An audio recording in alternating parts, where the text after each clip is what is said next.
G'day guys, welcome to this week's video. This one's going to be a quick one exploring the fortresses of Corfu.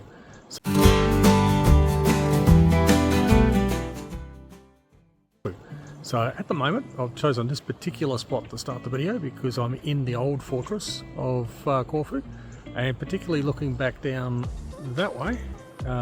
If you look, there's some of the original Venetian structure. This was built in the 1500s, mid 1500s by the Venetians.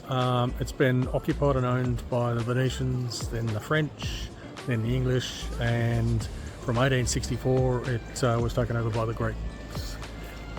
Just panning around just to give you a bit of a look. You can see the different era of architecture.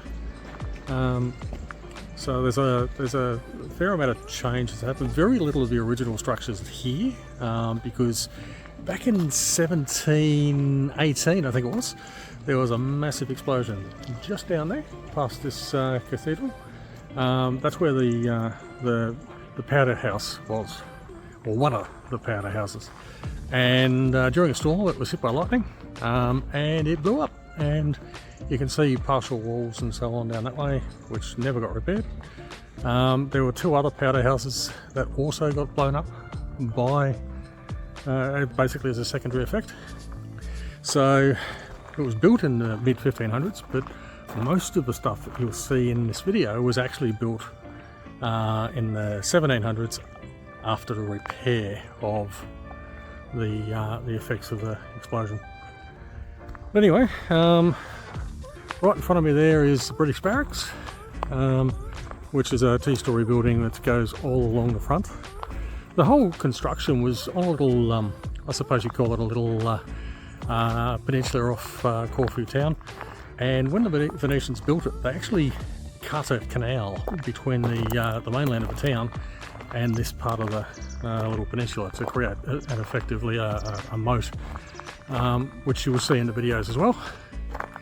Anyway, I'm just going to cruise around, do some video, do some over screen stuff for you so you can see what, like some screen over text so you can see what I'm looking at. Modern day, there's a cafe right there in front of us. The cathedral there, it's got a no photography warning on the inside. Kind of a funny thing. I really respect the way certain places around Europe have most of their stuff in their own national language, because if you're going to visit someone else's country, you should put some effort in to working out some of their language. But the reality is you're not going to go off and learn how to read Greek to come to this fortress. So what you really need is an English language translation, particularly if you can't take photos, because if you can't take photos, you can't pull your phone out and do Google Translate. They do have QR codes next to some of the displays in there, but there's a lady who tells you not to pull your phone out and take photos, so you can't actually use the QR codes. What they should do is just in beside those pillars there, somewhere in behind them, so it doesn't ruin the facade, maybe have a QR code that people can scan and then listen to I don't know, an audio through your buds or something. But yeah, so I went in there, I couldn't really take away much information from it because it's all Greek to me, to coin a phrase. Anyway, I'm going to head up there and check out the artillery. Okay, before I get carried away though, I better start from the beginning, as it were. Let's go back out to the entrance. As you come in, you go past the ticket booth. During winter, it's a €3 entry for an adult, €4 at other times of the year. You walk across the bridge that goes across the aforementioned moat, for want of a better word, and you come into an entry area. You go through an arch, which will then bring you into the main fortress area. If you turn to your right, you're looking down the line of the British barracks and towards the old British kitchens, which are all effectively ruined now. So I'll show you that in a moment. The interesting thing though is this whole area and the area to your left is actually occupied now by the University Music and Fine Arts faculty. What a cool place to have your creative juices stimulated there. I wish my university had a campus as amazing as this. Okay, now we can get to the artillery. As you can see, there's a bit of a range of field artillery, some mortars like these ones in front of us here, and you will see in a moment some what looks like old ship-based artillery that they've placed on display. All of it's on display, and naturally you wouldn't have mortars sitting in a position like this aiming out to sea, but it's more for visual effect.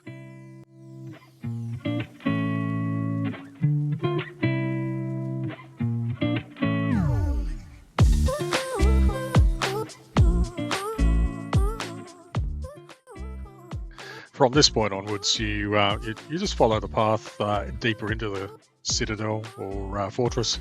You go up through this arch coming up towards us here, and you go into what I'd call, for want of a better word, the inner bastion of the fortress. I'm sure it's probably got a proper name. There's all sorts of little storerooms off to the side of this path as you go along. Probably things like storerooms for ammunition and facilities. There's a lot of this fortress to explore, so you could spend quite a bit of time walking around here. So I'm just going to leave you with a bit of background music as I stroll about the fortress.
Okay, so just made my way up to the top.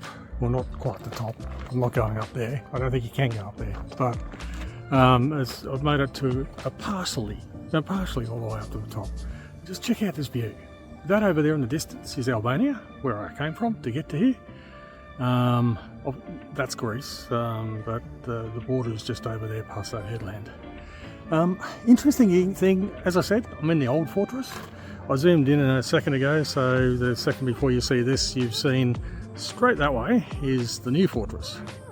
Now, the interesting thing is both fortresses were operating at the same time. Basically, the leaders of Corfu went to the Venetians and said, you're not providing us enough protection, so can you drop in another bit of fortification somewhere? And so the Venetians built the new fortress. The fortresses were run by captain governors, and they weren't allowed to talk to each other. They were appointed, well, they were elected for 2-year terms, and they weren't allowed to talk to each other. And the reason being to make sure that two armed citadels didn't collaborate and commit some form of conspiracy to treason. So basically they said, yep, fortress over there, independently operated, fortress here, independently operated. So talk about trusting your people. So it kind of makes me laugh when I think about the complaints that people have about modern management, because nothing's changed. People don't trust their people. Sad indictment on humanity, but at least we can see that it's gone back centuries. Anyway, I'll keep walking around and keep doing some videoing. Quick little interruption to the content to put a bit of an appeal out there to you. If you're watching this video and you've gotten this far through, you must be enjoying it.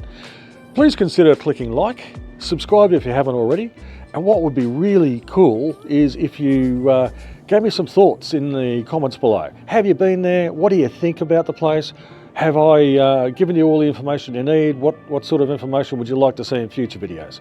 Don't forget, comment, like, and definitely subscribe if you haven't already. Cheers guys, back to the content. So, a good thing, but also a bit of a disappointment from my perspective is we can't get down through there because there's quite a bit of restoration happening. I don't know if I can capture it from here. You might be able to see just in far distance, but see, for example, the chimney on the top of that building, which you probably can't see and I can't zoom into, but there's lots of, I don't know, weather damage, I suppose. So they're restoring things, which is awesome, but it means I can't walk down in there and show you. But yeah, I mean, that building there, which there might be a sign telling me about when I get further up, but it's made with the same yellow brick as the British barracks. It looks like the same sort of architectural era, so I'm guessing it's a British construction. But I'm going to follow this path. Doesn't look like I can get over to the left there where some of the really early Venetian walls are, but that's okay. I get the feeling this path takes me all the way up around and up to there, which I didn't think I was going to have the energy to get up to, but it's actually been a pretty cruisy walk. If you get to Corfu, you can do Corfu in a one-day trip if you're, say, in Saranda or anywhere else nearby, but you can spend the entire day here and you haven't even walked around the old town or anything. Peak season, the ferry timetable's pretty good. Off-peak season, there's only, each ferry company does like 2 or 3 services and that's it. It's steep here, please excuse the huffing and puffing, but yeah, let's keep going up. Oh, there's a cool view, check that out. As I've said in other videos, I talked about it when I talked about the sentry posts in Albania, but how lucky would you be to be a soldier guarding this place? Look at that. Of course, they're probably a fairly unsafe and unhealthy period of time in life, but still, if you're going to live with risk, why not have that risk reflected by this? So I did continue to walk up to the top. These pictures that you're seeing now will give you an idea. There's a lighthouse up the top. Sorry I didn't record the video of the walk, but trust me, you really didn't need to see my huffing and puffing. At the top, having a look at the roof of this lighthouse, you can see it's quite damaged, and the reason there was lots of renovation work happening is the guys were actually replacing the roof while I was there. Managed to get some shots without the workmen in them. So that's pretty much it for the new fortress in Corfu. Well and truly worth a day's or at least several hours worth of tripping around in there. I'm really disappointed I didn't get to see the new fortress, but hey, just have to go back. Hope you enjoyed the video. Don't forget to like and subscribe, and next video will be from the Peloponnese in Greece. So stick around for that, and catch you soon. Cheers guys.